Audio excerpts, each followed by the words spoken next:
Hi, everybody, and welcome to Cryptic Clicks. My name is John, and I'm really excited about today's episode because October is Cybersecurity Awareness Month, and we are unpacking everyday awareness for everybody.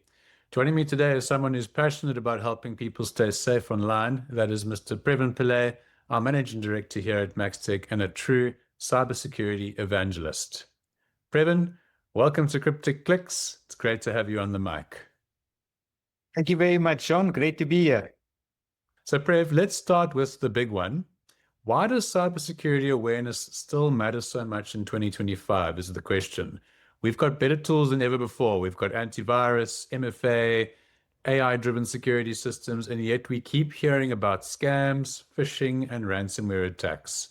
What's going on? John, I think you've just hit the nail on the head. I think we got to learn from the past, but every day, the type of attacks are getting far more sophisticated. And by that, I mean, if we do not continue in cyber awareness training, constant training, and I would say, most organizations do it once and twice a year. I would say every quarter. And that's because the amount of applications that we are exposed to, whether it be, and you mentioned a few, phishing has also transformed. It has not stopped. The type of ransomware attacks hasn't stopped. And if you just think about receiving SMSs, whether it be smishing and vishing, there's so many different forms that we cannot keep on it. And the only thing that can be consistent is constant awareness training. We also see, I think that social engineering is a big concern, as well as a lot of automation. Today, you do not know what is real and what is not real. So we understand there's a lot of bots running out on the internet. And that means there are good bots that help us simplify work. There's lots of bad bots. Also, they're used to collect information and share that information to people that will use it in a targeted attack as well. You start to think along the lines of these social engineering scenarios. We've got a lot of tools that are available to criminals at the moment. They can fake video, they can fake voice, and people are getting caught out. So what's your thought on all of that? Great question, and I think we see it all the time, right? So from a education perspective, it's about awareness, and it's also a generation setting. So my kids, a lot of the videos and pictures that come up on social media, share it with them, and I ask them, what do you think about this? Get their input on it. And immediately, John, they can identify what is fake and what is not fake. Now, on the other end, here I have my mom and I've got my mom-in-law, and they get excited. They get an SMS or they get a message or a pop-up that says, hey, you've won a prize. And they cannot establish, they cannot determine that it's not real. I think even beyond that, a lot of people in corporate are getting caught out now with things like deepfake voice and deepfake video. They're getting rushed to make a payment and they're going ahead and authorizing. So I think we started seeing a lot of impersonation start off during COVID. And, like you pointed out, is verifying who the sender is, right? By hovering your mouth over the email address, you'll be able to see the real email address. But yeah, I think do not rush, okay? And you are 100% correct. Beneficiaries have changed. Bank accounts have changed. Urgent payment. We're going to send your services. It's actually just to take a moment, take a second to read it again and understand it. And then most importantly, it might be a side fact, but just assume everyone is a threat until you verify it is probably one of the safest ways we can operate in the world at the moment.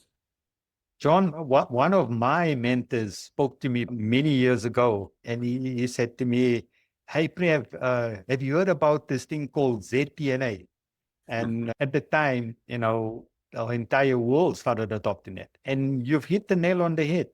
Is ZTNA, that stands for Zero Trust Network Access. Don't trust anything. And that is still very relevant today. So let's talk about some of the things people still get wrong, Prev. What are some of the most common mistakes that you see people making when it comes to security and staying safe online even today, even with everything we've mentioned and, the awareness that is currently out there? I think the most common mistake is reusing passwords. There is password applications, there is very strong controls that you can enforce, but we see a lot of people using the same password for every application. And those passwords, are very quickly on the dark web by some untrusted applications. So oversharing information. Having a social online presence used to be very important in terms of getting out there. And today, it's the biggest threat, right? People will be able to clone you yourself as well, creating, a second John and befriending all your friends, thinking that, hey, John has actually lost his phone. In the meantime, it's been compromised. All right, Praven, and what about myths? What is one thing people still believe about cybersecurity that you wish they would stop saying? Hey, John, I think the biggest one is it won't happen to me. I'm too small to be hacked, and my basic antivirus will catch everything. We offer lots of cybersecurity assessments, and those assessments actually identify some of the gaps. And customer says, hey, I've had this for the last 4 or 5 years, 10 years, and I've had no issues. So it won't happen to me. And in some cases, it can be the next day, it can be the next month. Customers come and seek our help. I think we also see the financial burden because, these solutions are not, I won't say it's cost effective, but these solutions do cost. And if they don't have budgets, that could be another negative incident on why they don't spend on it. But once somebody is compromised, obviously they would open up their pockets to recover and get business back to normal operations. And that they would do at all costs. I mean, that cost generally far outweighs what the preventative costs would be in our experience. Absolutely. Yeah. We also see in some cases they say, I've got my cyber insurance. Okay. But the question they should be asking is, do they have adequate or sufficient cyber insurance value? Most of these cyber attacks we've seen, some cases it's weeks to months before normal operations can resume. If they've got some kind of recovery in place as well, I suppose, which would be another good piece of advice. I think a lot of them don't actually have that and rely on it. But what they don't understand that in some cases, your public cloud can also go down. We've seen lots of outages across the major providers as well. Coming back to your point about, I'm too small, I'm not going to get hacked, which is a general, I suppose, sort of human mentality or way to approach any sort of threat.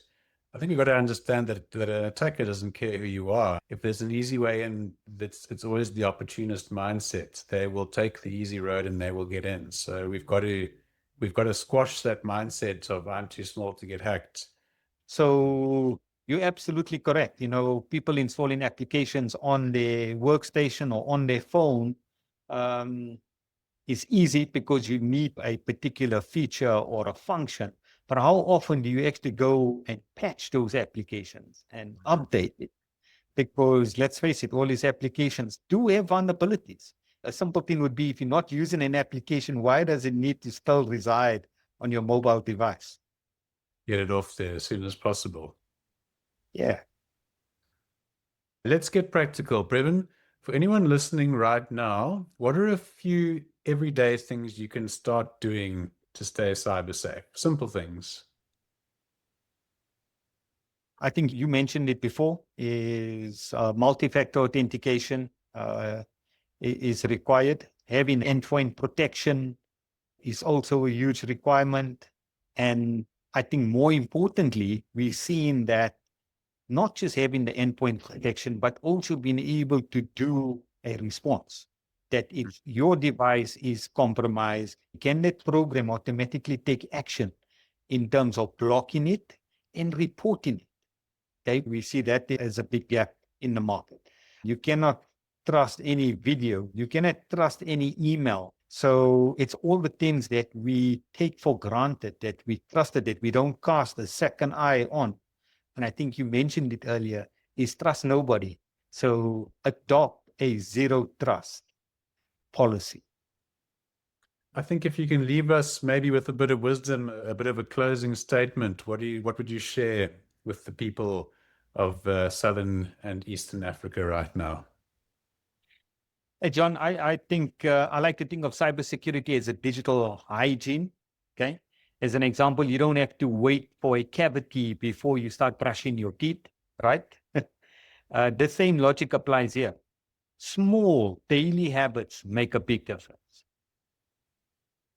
Praven, thank you so much for joining us today. Always great to get your insights. And I know our listeners are walking away a little wiser and hopefully a lot more cautious online. Hey, John, and to all our listeners, and remember, stay safe. Share what you've learned today. Talk to your friends, your family, your colleagues, because cybersecurity isn't an IT responsibility as we have unpacked over the last couple of minutes. It's definitely a human one. Cheers to you all. And the moment we've all been waiting for has finally arrived. It's time to announce our Maxtec Cyber IQ Challenge winners.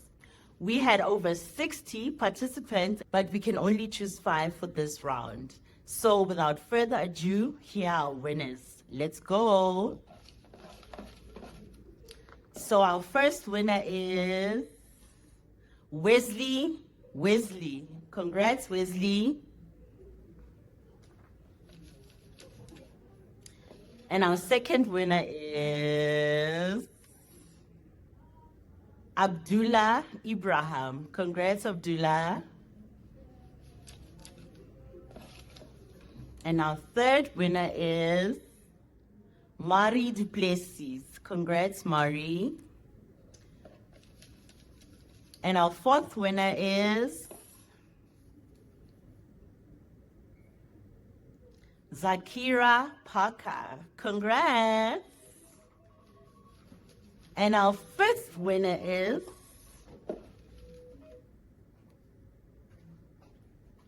Jayant Mystery.